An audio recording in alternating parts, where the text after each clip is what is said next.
അഗസ്റ്റിനോ Jemily medical college ആശുപത്രിയിൽ pneumonia ബാധിച്ച് അഡ്മിറ്റായ pop ഫ്രാൻസിസിന് ചികിത്സയിലായിട്ട് ഇന്ന് 29 ദിവസം തികയുകയാണ്. വിശുദ്ധ പത്രോസ്ലീഹായുടെ 266 പിൻഗാമിയായി പരിശുദ്ധ പിതാവ് തൻ്റെ പേപ്പസിയുടെ 12-ാം ദിവസം ഇന്നലെ ആചരിച്ചപ്പോൾ ഗുരുതരമായ രോഗത്തിൻ്റെ അവസ്ഥയിൽ നിന്നും കൃപാദായകമായ ഒരു ദിവസത്തിലേക്ക് പരിശുദ്ധ പിതാവിനെ കൊണ്ടുവന്നത് തീർച്ചയായിട്ടും ലോകത്തിലെ നിരവധി വിശ്വാസികളുടെ പ്രാർത്ഥനയാണ്. ആയതിനാൽ ആദ്യം തന്നെ ദൈവത്തിന് നമുക്ക് നന്ദി പ്രകാശിപ്പിക്കാം. തീർച്ചയായും ഫ്രാൻസിസ് മാർപ്പാപ്പയുടെ പേപ്പസിയുടെ 12-ാം വാർഷികത്തോടനുബന്ധിച്ച് ലോകത്തിൻ്റെ വിവിധ ഭാഗങ്ങളിൽ നിന്നും അനേകം ലോക നേതാക്കന്മാരും മെത്രാൻ സമിതികളും അതോടൊപ്പം തന്നെ വൈവിധ്യമാർന്ന മേഖലകളിൽ നിന്നും ഒരുപാട് വ്യക്തികളുടെ ആശംസകൾ ഫ്രാൻസിസ് പിതാവിന് ലഭിച്ചിരുന്നു. അതിൽ പ്രത്യേകമായി ജെമില്ലി ആശുപത്രിയിൽ വിശുദ്ധ ജോൺ പോൾ രണ്ടാമൻ മാർപ്പാപ്പയുടെ സ്റ്റാച്യുവിന് മുമ്പിൽ ഞങ്ങൾ കണ്ട ഒരു ആശംസ ഞങ്ങളുടെ ഹൃദയത്തെ ഒത്തിരി സ്പർശിച്ചു. അതിപ്രകാരമാണ്.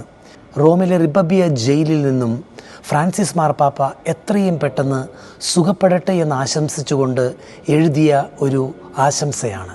ഈ ആശംസ വളരെ പ്രധാനപ്പെട്ട ഒരാശംസയാണ്. കാരണം തിരുസഭയുടെ ചരിത്രത്തിൽ ആദ്യമായിട്ടാണ് ജൂബിലി വർഷത്തിൽ ഒരു ജയിലിൻ്റെ കപ്പേളയുടെ വാതിൽ ഹോളി ഡോറായിട്ട് തുറന്നിടുന്നത്.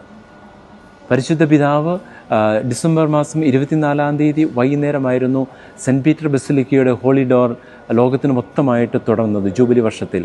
അതിനുശേഷം റോമിലുള്ള 2ാമത്തെ ഹോളി ഡോർ തുറന്നത് 26-ാം തീയതി ഡിസംബറിലാണ് റബീബിയയിലുള്ള ജയിലിലെ കപ്പേളയുടെ ഹോളി വാതിൽ തുറന്നത്. ഇത് വളരെ പ്രധാനപ്പെട്ട ഒരു സംഭവം തന്നെയാണ് പരിശുദ്ധ പിതാവിൻ്റെ ഈ ജൂബിലി വർഷത്തിൽ. ജെമില്ലി ആശുപത്രിയിലെ മെഡിക്കൽ ടീം പരിശുദ്ധ പിതാവ് ചികിത്സയിലായിരിക്കുന്ന പേപ്പൽ സ്യൂട്ടിൽ വന്ന് തൻ്റെ പേപ്പസിയുടെ 12-ാം വാർഷികം ആശംസിക്കുവാനായിട്ട് മെഴുകുതിരികളും അതോടൊപ്പം തന്നെ കേക്കുമായി വന്ന് പരിശുദ്ധ പിതാവിനെ പ്രത്യേകമായ രീതിയിൽ ആശംസകൾ അർപ്പിക്കുകയും പരിശുദ്ധ പിതാവിന് വേണ്ടി പ്രാർത്ഥിക്കുകയും ചെയ്തു. വത്തിക്കാനിലെ പോൾ 6 ഹാളിൽ നടക്കുന്ന നോമ്പുകാല ധ്യാനത്തിൽ ഫ്രാൻസിസ് പാപ്പ ഇന്നലെയും അവസാന ദിവസമായി ഇന്നും പങ്കെടുത്തിരുന്നു. ഇന്ന് രാവിലെ 10:30 മണിക്ക് വത്തിക്കാൻ സ്റ്റേറ്റ് സെക്രട്ടറി കർദിനാൾ പിയത്രോ പരോളിൻ്റെ നേതൃത്വത്തിൽ പരിശുദ്ധ പിതാവിൻ്റെ 12-ാം പേപ്പസിയുടെ വാർഷിക ദിനത്തിൻ്റെ അനുസ്മരണാർത്ഥവും അതോടൊപ്പം തന്നെ ഫ്രാൻസിസ് മാർപ്പാപ്പയുടെ സൗഖ്യത്തിന് വേണ്ടിയും പ്രത്യേകമായി ബലിയർപ്പണം നടന്നു.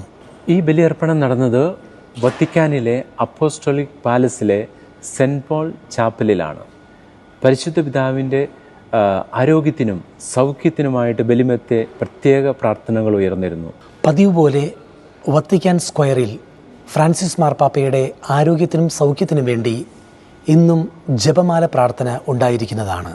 ഇന്ന് ജപമാല പ്രാർത്ഥന റോമൻ സമയം വൈകുന്നേരം 7:30 മണിക്കായിരിക്കും. അതായത് ഇന്ത്യൻ സമയം രാത്രി 12 മണിക്ക്.